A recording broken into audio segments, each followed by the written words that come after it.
Cina sebut timnas Indonesia terancam mendapat pengurangan poin dari AFC. Trio Hilgers Jai dan Rido bikin Cina ketar-ketir. Wasit Ahmed Alkaf akhirnya disanksi AFC usai semua bukti diungkap PSSI. Erick Thohir kembali Tommy Madampang, kejutan besar segera datang. Oleh Romini akhirnya beri kode kuat bakal gabung usai Kevin Dix merapat. Simak informasi selengkapnya sebagai berikut.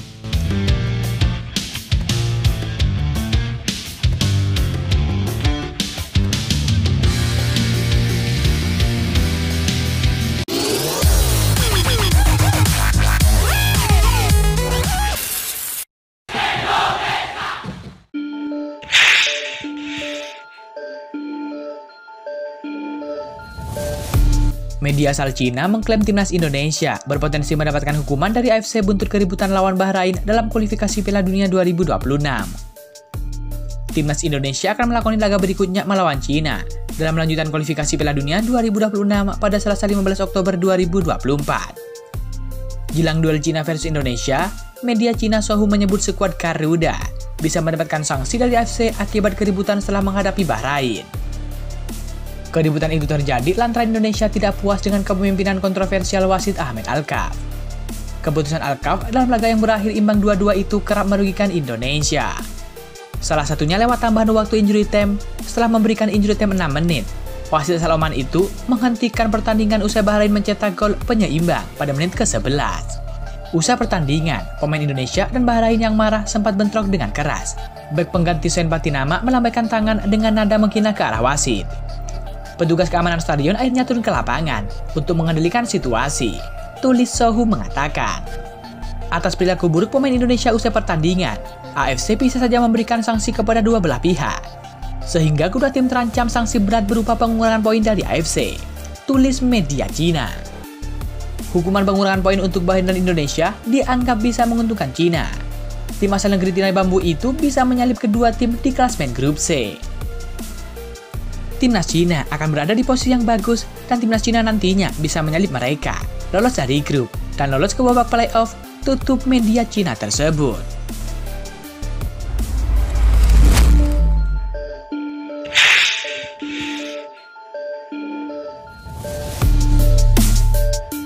Wasit Ahmed Alkaf resmi menerima hukuman karena merampok kemenangan timnas Indonesia atas Bahrain di match ketiga grup C kualifikasi Piala Dunia 2026.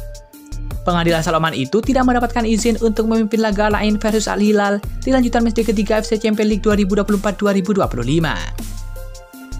Namun, hukuman di atas disinyalir bukanlah akhir dari semua hukuman yang diterima oleh wasit asal Oman tersebut. Ahmed Alkaf diprediksi bakal menerima hukuman yang lebih berat lagi jika AFC bersikap objektif. Menurut salah satu sumber pribadinya, Ahmed Alkaf tidak diizinkan memimpin pertandingan antara Al-Ain versus Al-Hilal di AFC Champions League 2024, tulis media Oman.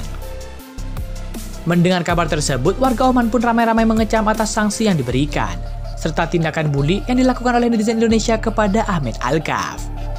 Mereka menilai bahwa hal tersebut sangat berlebihan dan sangat merugikan bagi wasit asal Oman tersebut. Di sisi lain, PSSI sudah mengajukan protes kepada AFC terkait keputusan Ahmed Alkaf yang memberikan tambahan waktu di laga timnas Indonesia versus Bahrain. Sejak Jumat 11 Oktober 2024, PSSI sudah melancarkan protes kepada Konfederasi Sepak Bola Asia tersebut. Namun, dalam pemberitaan yang dirilis oleh New Times, Sekjen AFC Datuk Sri Winsor John mengaku belum menerima surat protes dari AFC. Ia bahkan meminta PSSI melancarkan protes secara detail jika ingin kasus ini dianggap serius. PSSI pun akan bicara perihal pernyataan Datuk Sri Winsor John. Menurut Arya Sinulinga, PSSI sudah mengajukan protes di hari pertandingan. Kemudian pada 11 Oktober 2024, protes dilancarkan ke level yang lebih tinggi, yakni ke FIFA.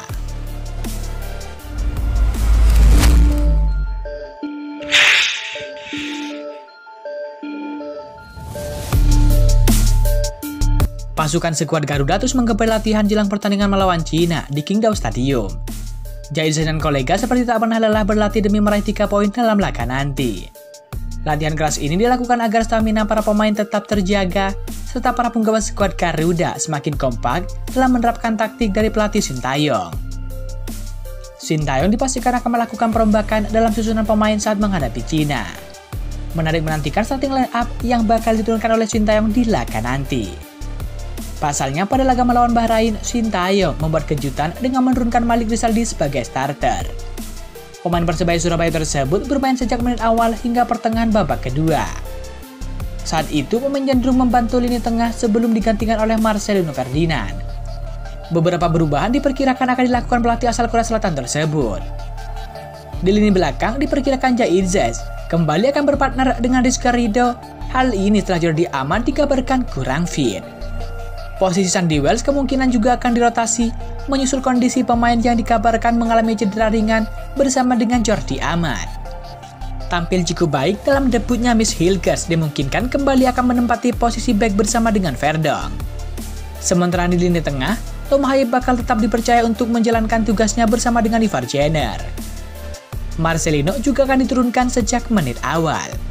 Meski turun di babak kedua, Marcelino turut andil dalam proses gol kedua timnas Indonesia di laga melawan Bahrain.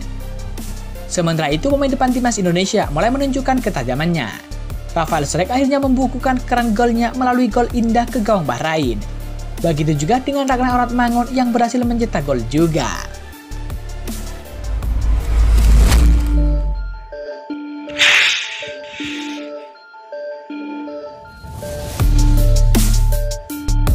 Ketum PSSI Erick Thohir bertemu dengan para presiden Federasi Sepak Bola Asia Tenggara, termasuk Thailand, yakni Mat Dampang. Hal ini menjadi pertemuan kedua Erick Thohir bersama dengan Mat Dampang dalam beberapa pekan terakhir. Sebelumnya, Mat Dampang datang ke Indonesia untuk menemui Erick Thohir. Setelah pekan lalu, Presiden Federasi Sepak Bola Thailand, yakni Mat Dampang, ke Indonesia. Kini giliran saya diundang untuk berdiskusi dengan para presiden Federasi Sepak Bola Asia Tenggara di Thailand, kata Erick Thohir. Erick Thohir dan para presiden Federasi Sepak Bola Asia Tenggara membahas sejumlah hal, mulai dari pembinaan usia dini, kompetisi yang kompetitif, sampai dengan kualitas wasit. Kami mendorong agar sepak bola Asia Tenggara mampu membangun pembinaan usia muda yang berjenjang, kompetisi yang lebih kompetitif, termasuk perbaikan kualitas wasit agar bisa bersaing di level Asia, ucap Erick Thohir. Selain itu, timnas Indonesia mendapatkan dukungan dari pertemuan itu. Skuad Garuda menjadi satu-satunya wakil ASEAN putaran ketiga kualifikasi Piala Dunia 2026 zona Asia. Terima kasih, apresiasi, dan dukungan untuk Indonesia yang sedang berjuang di kualifikasi Piala Dunia 2026 zona Asia. Kita bersaing di lapangan selama 90 menit. Selebihnya kita kembali sebagai sahabat untuk saling mendukung satu sama lain. Imbuh Erick Thohir.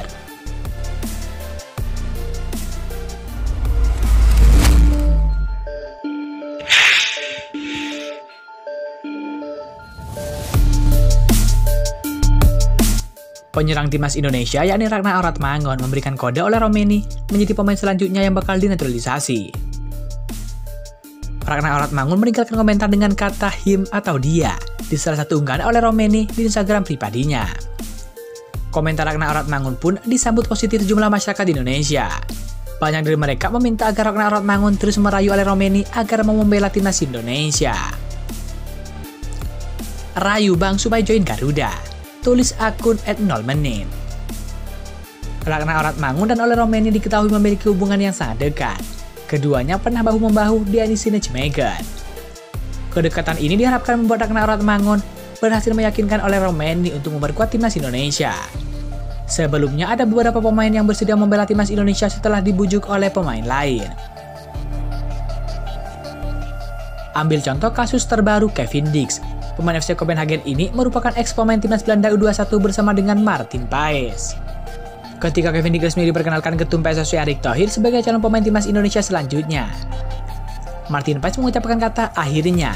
Selain itu ada juga Calvin Verdong yang berhasil meyakinkan Mitch Hilgers untuk memperkuat timnas Indonesia. Calvin Verdong dan Mitch Hilgers sempat satu tim di FC20. Saat itu Calvin Verdong berstatus pemain senior, sedangkan Mitch Hilgers masih berstatus mentas bersama dengan tim junior. Harapannya banyak pemain top yang mau memperkuat timnas Indonesia. Dengan begitu timnas Indonesia semakin kuat dan membuka pintu lolos ke Piala Dunia 2026.